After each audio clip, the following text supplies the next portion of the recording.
I'm a 36-year-old man who's been married for 4 years. My wife and I don't have kids, and until recently, everything seemed fine. However, since returning from her friend's wedding last month, she's been acting strange, leaving me feeling increasingly anxious and confused. I don't want to jump to conclusions, and I feel guilty for letting suspicions get the best of me. However, given her behavior, I can't ignore that something feels off. To give you some context, her friend's wedding was held in the countryside.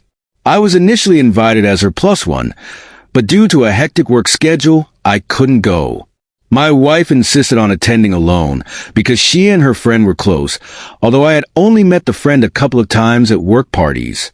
I didn't think much of it at the time. I trusted her entirely and was happy for her to celebrate her friend's special day. When she returned, though, things started to change.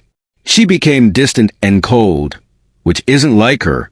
I've asked several times if something's bothering her, but each time, she chalks it up to work stress and being tired from her trip. I try to be understanding, but it's been over a month now, and her behavior hasn't improved. Since the wedding, we've only been intimate twice, and even then it felt one-sided, like I was pushing her into it, so I stopped trying altogether. Now, I feel like I'm tiptoeing around my own wife, and no matter how I approach her, she won't open up. I even checked her phone and laptop, and though I didn't find anything suspicious, the lack of answers is making me restless. She isn't showing her usual warmth and humor, and I'm unsure how to interpret her silence.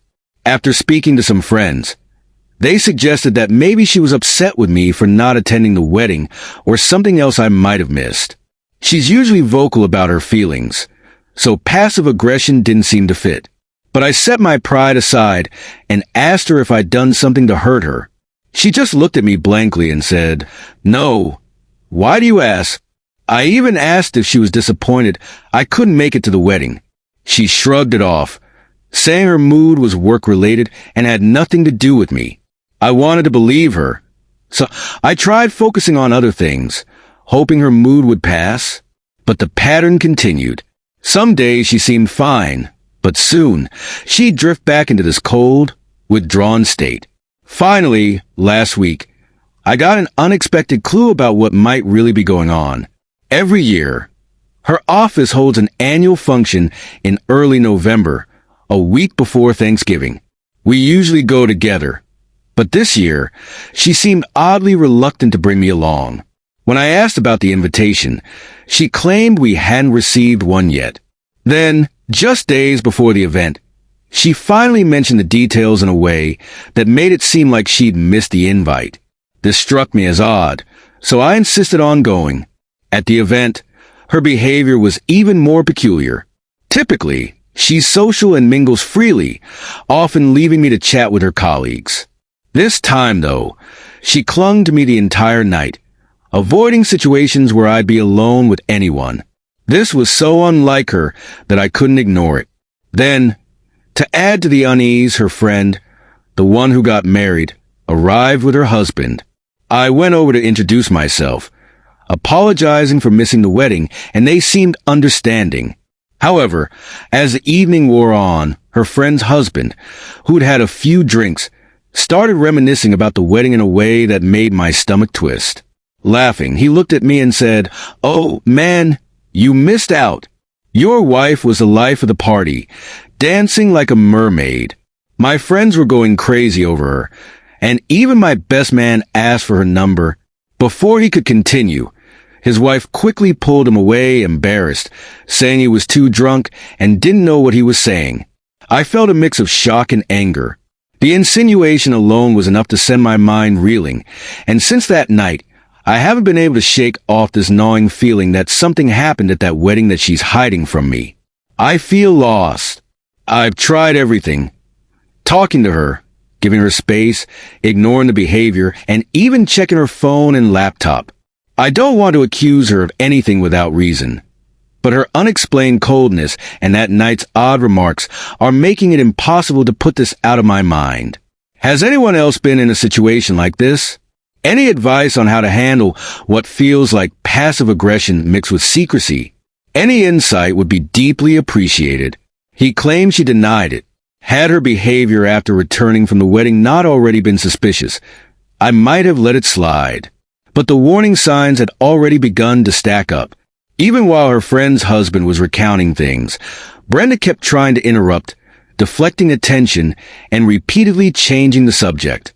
When he refused to stop, she eventually called her friend over from across the room and practically dragged her husband away from our conversation. If that wasn't a red flag, I'm not sure what would be. It wasn't just me who picked up on the tension.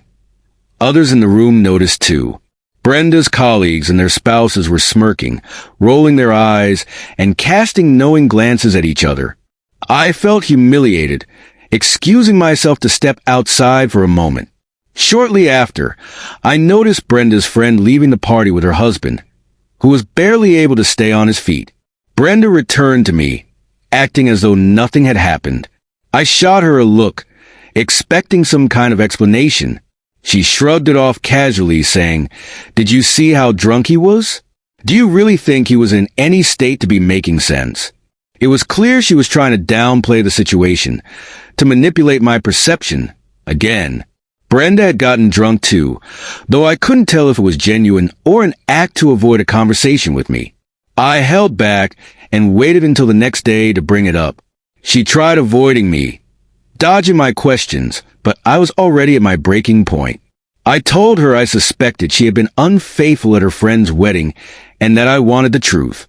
When I reached for her phone, she tried to pull it back, but I managed to unlock it and go straight to her messages with her friend.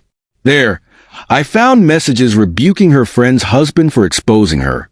She must not have had time to change her password, and I'd caught her off guard. Even after this, she continued lying, saying that her friend's husband was just too drunk. But after hours of heated arguments, accusations, and her attempts to play the victim, she finally admitted to the truth. She confessed it had been a one-time mistake, and that she'd been too intoxicated to resist when the groomsmen made a move. That admission was like a punch to my chest.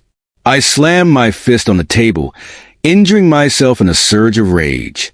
It wasn't only the betrayal that hurt. It was the months of gaslighting and deception that followed. She claimed her strange behavior had been due to guilt. But if she had truly felt guilty, why hadn't she tried to make things right instead of withdrawing from me? The sight of her repulsed me, and without a second thought, I took my phone and iPad and left the house. For 2 days, I heard nothing from her, no call, no message. Then finally, a string of guilt-laden texts arrived. "Where are you? When will you be home? How long will it take for you to calm down? I'm sorry," but her apologies felt hollow, manipulative, more concerned with getting me back than taking responsibility. I stayed with a friend for the next few days, trying to make sense of everything. During this time, Brenda continued to call and message me, pleading for me to return. But I ignored her, not ready to face her or the situation again. My friend suggested I reach out to her friend's husband, the one who had inadvertently revealed the truth. I found him on social media and sent a message asking if he would meet with me. Initially, he seemed hesitant, apologizing for any misunderstanding and saying he'd been too drunk to remember everything clearly. But when I told him Brenda had already confessed, he agreed to speak with me on the condition that I keep the conversation private. He confessed that Brenda's indiscretion wasn't a one-time mistake. Over the 2 days of wedding events, Brenda and the groomsmen had been inseparable. They were seen dancing, flirting, disappearing together, and spending significant time in the hotel room, missing large portions of the wedding festivities. Some guests even assumed they were a couple because of how comfortable and close they seemed. The groomsman had been persistent, constantly hitting on her. Even when Brenda didn't initially share her number, he gave her his and told her to call him whenever she wanted. Hearing this was shattering. This wasn't the person I thought I knew, the person I'd trusted with my life. I blocked Brenda on every platform and filed for divorce, cutting off all contact. For over 2 weeks, I haven't spoken to her, nor do I have any desire to. She's tried reaching out through mutual friends and colleagues, but I've distanced myself from them as well. I feel as though every ounce of emotional investment I put into this relationship has been wiped away. But I know I'll survive this. I'll move forward,